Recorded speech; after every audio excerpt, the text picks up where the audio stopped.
Our adventures in the Polar Sea. The storm lasted for 4 days.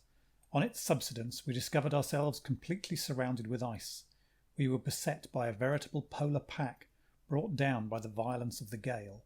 The ice was covered deeply with snow, which made a dazzling scene when lit by the brilliant sun. We seemed transported to a new world. Far as the eye could see, huge masses of ice interposed with floebergs of vast dimensions. The captain allowed the sailors to exercise themselves on the solidly frozen snow.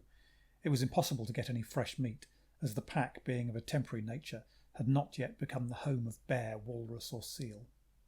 We saw a water sky in the north, showing there was open water in that direction, but meantime we could do nothing but drift in the embrace of the ice in an easterly direction. In about a week the pack began to open, and water lanes to appear. A more or less open channel appearing in the northeasterly direction, we got the ship warped around and, getting up steam, drew slowly out of the pack. Birds began to appear, and flocks of ducks and geese flew across our track, taking a westerly course. We were now in the latitude of Wrangel Island, but in west longitude 165. We had the good fortune to see a large bear floating on an isolated floe toward which we steered. I drew blood at the first shot, but Flat Hootley's rifle killed him. The sailors had fresh meat that day for dinner. The day following we brought down some geese and elder ducks that sailed too near the ship. We followed the main leads in preference to forcing a passage due north, and when in latitude 78 degrees, longitude 150 degrees, the watch cried out, "Land ahead!" On the eastern horizon rose several peaks of mountains, and on approaching nearer we discovered a large island extending some 30 miles north and south. The icefoot surrounding the land was several miles in width, and bringing the ship alongside, 3/4 of the sailors, accompanied by the entire dogs and sledges, started for the land on a hunting expedition. It was a fortunate thing that we discovered the island, for with our slow progress and monotonous confinement, the men were getting tired of their captivity and anxious for active exertion. The sailors did not return until long after midnight, encouraged to stay out by the fact that it was the first the night sun had remained entirely above the horizon. It was the 10th of April, or rather the morning of the 11th, when the sailors returned with 3 of the 5 sledges laden with the spoils of the chase. They had bagged a muskox, a bear, an Arctic wolf, and 6 hares, a good day's work.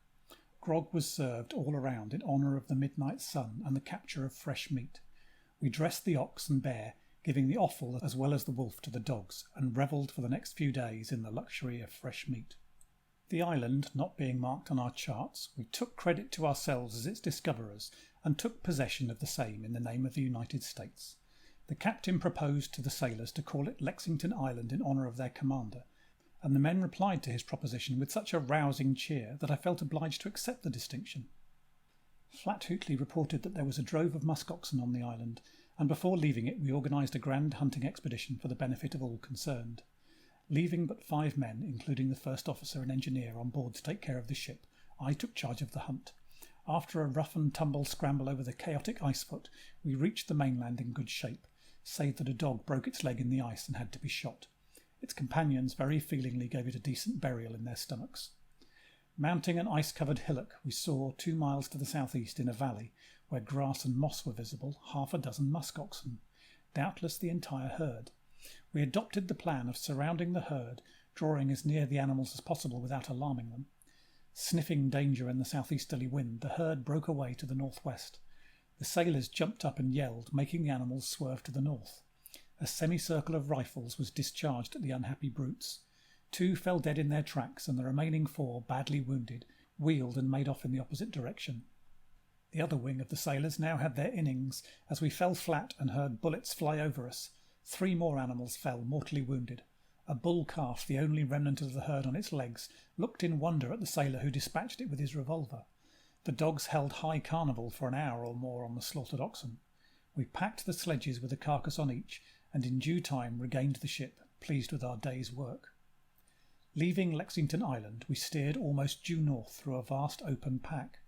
On the 1st of May, we arrived in latitude 78 degrees 30 minutes west, longitude 155 degrees 50 minutes, our course having been determined by the lead of the lanes in the enormous drifts of ice. Here another storm overtook us, travelling due east.